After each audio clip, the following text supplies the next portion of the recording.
Yeah, I want to congratulate Stephen F. Austin, Southeastern, and Lamar for making the playoffs. I think it's awesome. It's obviously a really good year for our league, and Rio Grande coming in and going 9-3. I want to sort of congratulate Coach Bush and Chase Conk and all the people down there. I mean, they obviously did it the right way in coming in. I also want to you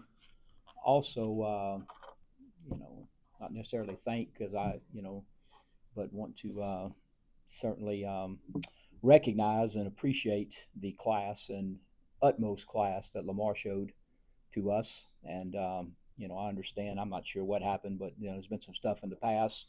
It's a tough loss for him. I mean, the game obviously could have went either way, and I thought that Coach Rossamondo, his staff, his team conducted themselves in the utmost class after the game and congratulating us. And so I certainly want to recognize that as well. But I'm just really, to be honest with you, I mean, I'm still today really proud of our players. And, those are the games that I think as a coach you remember. And certainly, you want to win the conference championship, which, I've been a part of a lot of those and some of those for sure. And, but, when you have a tough loss like we did against Rio Grande and, we lose a few guys last week in practice, which was unfortunate and not a lot going your way in the game. To be honest with you, it's kind of interesting. Some of the things that happened toward the goal line, and we got a kick call back, and but fortunately, we were very fortunate that our defense really bowed up and held them to a couple field goals. I think was the key and kept us within striking range. But for these guys to battle the way they did, and I'm just was really really proud of them, the competitive spirit and staying in the game and figuring out a way to win. Because to be honest with you, we haven't figured out a way to win one of these, and hopefully that helps us moving forward. So really proud of the players. Um, it's wish that could have been a couple of things obviously different in the season, but it didn't happen. And we'll try to take this. I think there were some improvements in some areas. We actually end up leading the conference in rushing by 15 yards a game, I think, which, credit. I think we got better on the offensive line. Thought our running backs, played really good this year. Second half of the year, I think, including our quarterbacks more in the run game certainly helped us there. We got a long ways to go in terms of what we're doing passing wise, which that's something we certainly have to work on. We were, I think, first or second. Went from probably, if I remember right, in July. Matt, you correct me because they made it a point to point it out to everybody. But we went from one of the most penalized teams in the league to one of the least penalized teams in the league. I think we were either first or second at least with Rio Grande penalized, and that's good. I mean, we have good kids, and and we certainly want to play the game the right way. But I'm just pointing that out because it was a big point of emphasis at the summer meetings, and they made it sure to point out to every coach in the deal that this had to be improved. And so anyway, obviously I wasn't here, but I took that. I mean, hey, it's our team, it's our kids, and I knew we could do better than that, and we certainly did. So I think we did make some improvements in some areas. There's just certainly some stuff that you wish you had back moving forward. Like I said, I mean, we have to make some improvements in our passing game, which it's not a lot different really than when I first went to Monroe and some stuff, but we have to do that. I think we have to make some improvements of how we're preparing and what we're doing. I've already started the ball rolling on that really early in the season, but we're getting a lot of help from campus, and I am, and we're going to look at the way that we're practicing and what time we're practicing and how we're practicing, because I really thought they didn't do us any favors early in the year and stuff. So campus has been very receptive, and I'm saying is, I mean, this is not after we went 5-7. I had these visits early in the year, really early and stuff, and I've been really thankful for the people on campus that have certainly helping me look into that area, and hopefully trending toward we're going to be able to improve on that, change practice times and change the way we're doing some stuff, because I've never, and you say this and you look at me, but I've never been a head coach in the Lightning policy era. So it came to Monroe and ho hum, and stuff. And but anyway, the new policy, kind of the way it is and the way it sets, it's pretty tough, because in the month of August and the month of September, I mean, you're gonna have a shot at a thunderstorm every day, and 10 miles is pretty good deal there and stuff. So anyway, but I uh, learned and whatever, and hopefully I'll will improve on that to give us a better shot early in the year. I'm a big believer in practicing yourself into shape. Uh, just kind of something I learned. Studied a lot of the Alabama stuff coming up and how they did it, and worked for Coach Napier, and just kind of how you do it. You practice yourself into shape. It's not a conditioning deal and stuff. And we missed too much practice, to be honest with you, way too much. At a critical time of the year. So hopefully we'll fix that. Um, we have a signing day coming up, December 3rd. We actually had recruit came in Saturday night and stuff. So that was a joke with AI. Told him we'd drop him off on the bus at the hotel. He could start from Lamar because we had a recruit come in Saturday night. We have some in now. We have a big recruiting weekend this coming weekend, and then we have first signing day a week from Wednesday. So things are moving fast. We're moving and stuff, and we feel really good about what's coming here. But I'll do a deep dive into everything. But I think that I'll say this. I think the people here have done a really good job. I think we have what we need here to win. It's just a matter of me doing the right things, getting the right people, or whatever. But the setup is here, and I look forward to moving that way in the future for sure. So, any questions?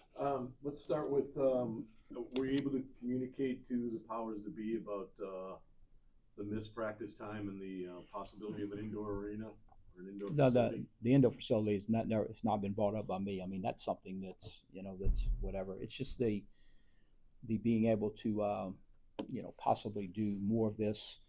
Our preparation in the morning, like we did from August camp, and kind of and move there. But it takes. I mean, it's not easy to do. Trust me. I tried to do it at Monroe too. It's not an easy thing because of class schedules and all that kind of stuff. But what I'm saying is, I actually started meeting earlier, and then the week of Utah State, it really for me. I mean, I hit the highest meter because I was really concerned about. We missed most of Tuesday and Wednesday, and I'm taking our football team to play Utah State in the altitude. You need to practice. I mean, and that became a concern. And then, so I started actually like really, really escalating the meetings that Thursday morning after Tuesday and Wednesday, and just kind of pointing out, and look, the like I said, the people, that's not an excuse for what we did or not. I'm just, to be honest with you, I'm just talking about, I'm assuming you were going to ask some questions about what we wanted to do moving forward. And that's one of the things I want to do moving forward. It's not an excuse for what we did. Okay. It's just, like I said, I got concerned about it in the beginning of the year. And I will say too, the people in the administration and stuff have been more than willing to do it and to look at it. We just, there's still, I think a few I's to dot and a few T's to cross, but it's trending that way. And I think everybody wants to help. Coach, you look at it, you won 4 out of your last 6. Is that indicative of what you said earlier about you saw improvements incrementally as the season wore on? I mean, is the second half of the year really a true testament of this improvement that you were? I hope so, for sure, no question. I hope so, but I think that was probably. I was talking to Jim the other night, and I'm trying to remember who was there after the game the other night, but it was good too, in a sense that the Saturday night after the game and the Sunday team meeting was the most down I've seen our players after the Rio Grande game. I mean, even the blowouts and the couple earlier or whatever, but because I think our players started to feel like too we were practicing better. We were, I mean, things were second half of the year. I felt like our preparation, our practices. I mean, things have gotten better in terms of that, and I thought we were really ready to play in the Rio Grande game. I mean, it's probably our best week of practice, and we started the game playing really good. So I thought we were really ready to play, and we just weren't able to make the plays. And I think our guys were really. So I was concerned at the Sunday meeting and kind of challenged them a little bit. I mean, hey, quit pouting, and we had a big game. this week, and that's why I'm really proud of it because they did. But even I think the overall mood in the Sunday meeting was the worst it's been all year and stuff. So, yes, I do think we started to prepare well. Obviously, that game got away from us, but we started to prepare better. What I would like to see in terms of practice and how we're going about our business, I think that improved. And I'm a big believer in preparation and the process and how you do things and stuff is you're gonna get more results.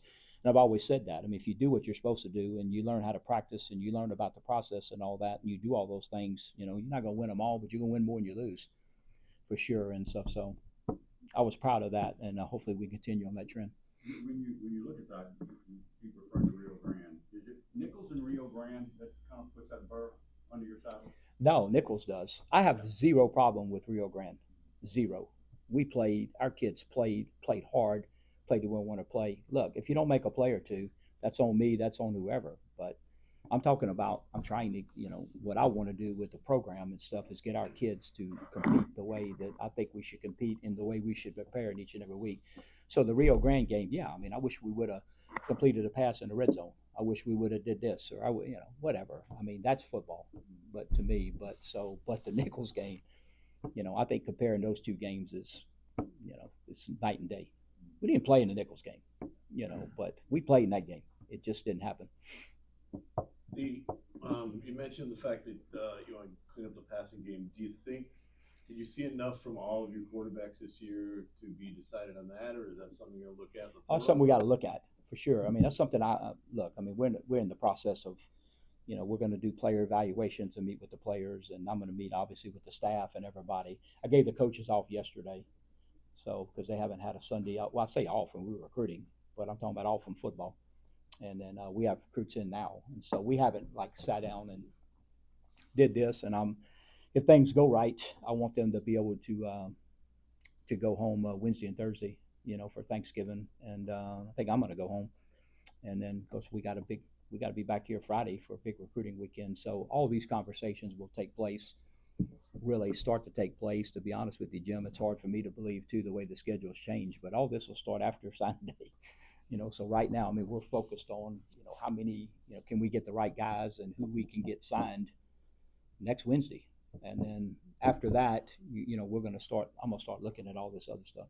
Is there also a priority to get guys signed that are already on, that, to understand like the portal and that for the guys that you want to keep here?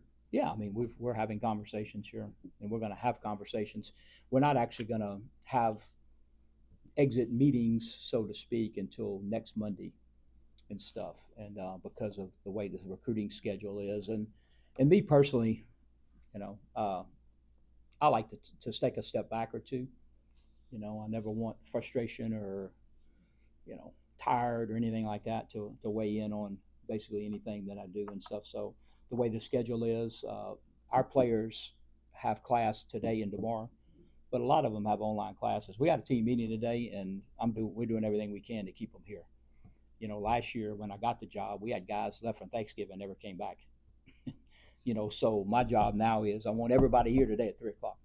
But once we finish with them today at 3, if they want to go or if their schedule allows them to go, we'll allow them to go for Thanksgiving and then come back next week and start having these discussions we're talking about.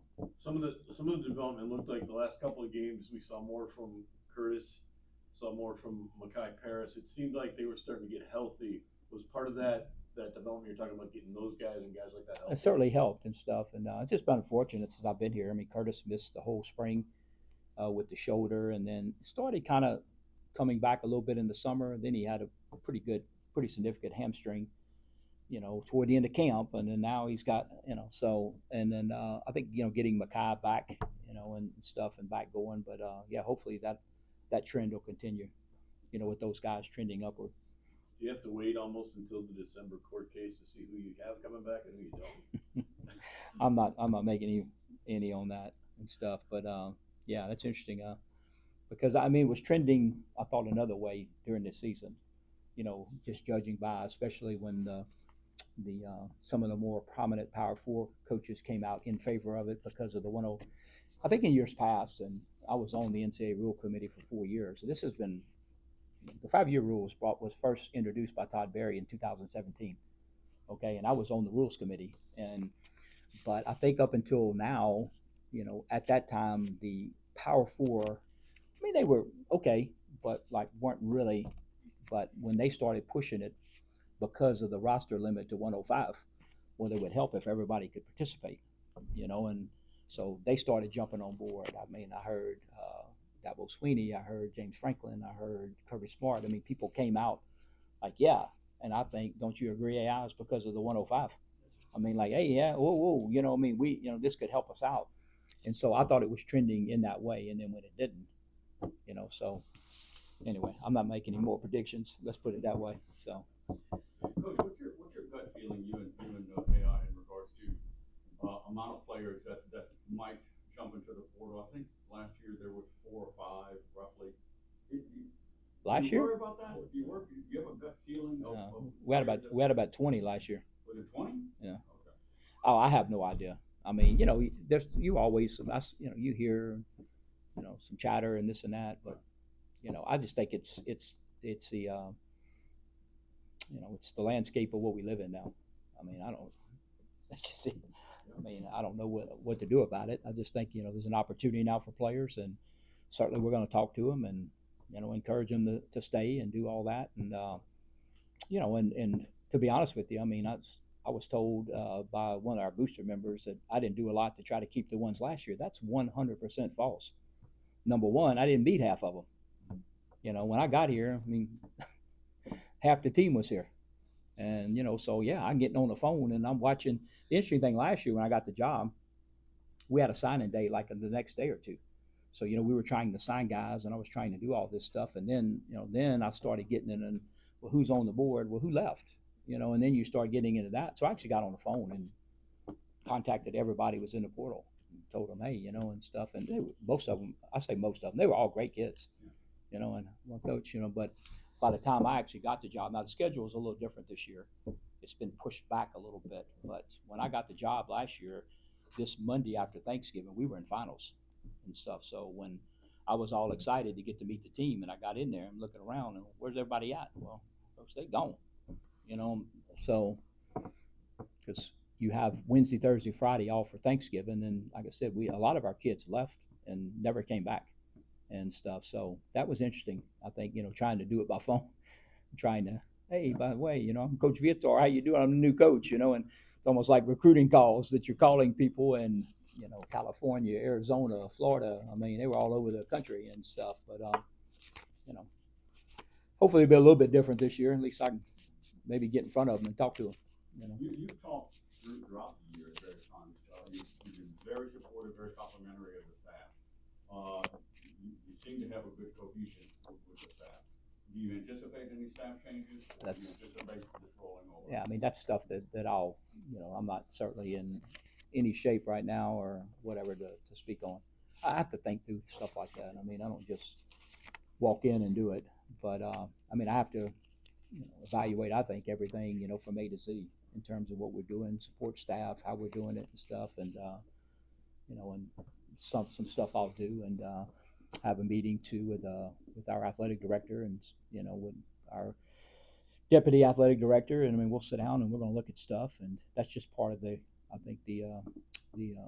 overall yearly end of year process and stuff, but too early for all that right now, Rick. A couple of times you talked during the year about play calling and that. It was Tyler's first year as Yeah. a play caller. Did you see progression in the year? I did. See him improve? I did. I thought he did a really good job and stuff. And the stuff that we're going to look at in the off season and go back and stuff. But yeah, I thought he did a really good job. He's extremely organized. He's extremely smart, and stuff. And I mean, a few of the game management deals, whatever that I would go back, like the one Saturday night, that was my fault. It wasn't his fault, and because it was just a different circumstance. To be, I don't know. That was weird. I was trying to think if I've ever really went through anything like that, because I thought we scored, and I was getting told we scored. So when the clock was running, well, I called timeout. Well, you guys are going to look at it. So it was only a 30-second timeout. So I think they're reviewing it, right? Isn't that what y'all thought? And then he looked at me and winded the clock, and the clock started running. I'm like, whoa, whoa, whoa. I mean, we're not reviewing this. And he's just looking at me. And so at that time, and again, that's my fault. We didn't, I'll say that. We ended up getting the field goal block, but most of you have been around me. We weren't going to kick a field goal. I'm going to go for it. But we didn't have a play called, and the clock's running. So we had our field goal team ready. So let's just take the three and go in. And then we ended up missing it and stuff. So that was, again, and I think we talked about that at the half. I was told that they didn't have the angle, so that they did look at it, but there wasn't an angle to see it or something. And I was told yesterday that there was an angle, but there was a body in front of it. I don't know. I don't know. But, I'm not saying it was, I thought we scored. And so I'm thinking we're going to look at it and, okay. And they'll either look at it and say he didn't get in, or they'll look at it and say he got in. And then we will have time to adjust from there. But I was surprised when they just winded the clock. And the clock's moving now, and we're standing there, and it's, so it's different. But like I said, I thought at the least that they're going to go, we're going to review it. They're going to go review it. And then I'm not saying it. Then maybe they say, we don't have enough to overturn it. But I was surprised that there wasn't a review, if that makes sense. 2 questions for you. Just Colby reaching 1,000 Yeah. rushing yards and just what you've seen from him. Just happy for him. He's done everything right, and he's continued to work hard. Shows up every day, great attitude, works hard. So I couldn't be happier for him. And I'm sure I think our offensive line really improved as the year went on too, and really did some good things. And but I'm really proud of him and stuff. And like I said, I think he's done everything right, and couldn't have happened to a better person. And then just takeaways you have first year back as head coach after this season. Ask me that question in a couple of weeks, and we'll talk about it. Like I said, I try to back off, because it's the end of the year, and I probably need a little sleep like everybody else does, and you're frustrated and you're this or that. So I like to take a step back and kind of back off a little bit, and kind of look at it, and the way I've always tried to do stuff. I mean, I think anytime I always try to take emotion out and take, if you're frustrated or you're this or you're excited, look, we won a huge game Saturday night. So I got to back off away from that a little bit too, and to take a better look at it. So. Speaking of that, I'll press you a little bit in regards to for you personally. Your energy level, your competitive fire, was it where you wanted to be and where you expected after the break, and then coming back into this pretty difficult situation? Yeah, I think so. Yeah, I think so. No, I mean, I feel great and stuff. So, but no, I feel fine, and let's appreciate that. No, you're asking that every now and then. It's not very often, but a player, I'll say something. A player go, Coach, how you doing? And as a coach, you don't know how to answer that because nobody ever asks you how you're doing. And so every now and then a player will go. So that's good. I didn't, to be honest with you, I didn't really thought about how I felt, because you just hit it and you roll it, and we spend, every waking minute, coaches do, worried about how they're feeling, and how our players are feeling and how they're doing and stuff. And so sometimes when somebody asks you how you're doing, that's kind of catches you off guard. But So you'll be back next year then? yeah. It's the plans, unless somebody else has some other plans. No, I plan on being back. You mentioned about speaking to the AD and the deputy AD. Is there a pathway where that communication will involve what type of dollars are we looking at for 2026 for NIL and for portal, for player acquisition? Yeah, we're always talking about that. And both Heath and Matt and Keith are all very heavily involved and stuff. So, but yeah, we're constantly talking about that. I'm sure that'll come up and stuff. But no, we're in constant conversations about that and stuff. And I feel really good about the direction that it's headed. What about additions to a staff? Maybe not a change in staff, but additions to staff. Is there money for that now? And That's something we're gonna look at. there's some rumors out there about some guys in the past looking here and wanting to come back. No comment on the second part of the question, but yeah, I mean we're talking about that.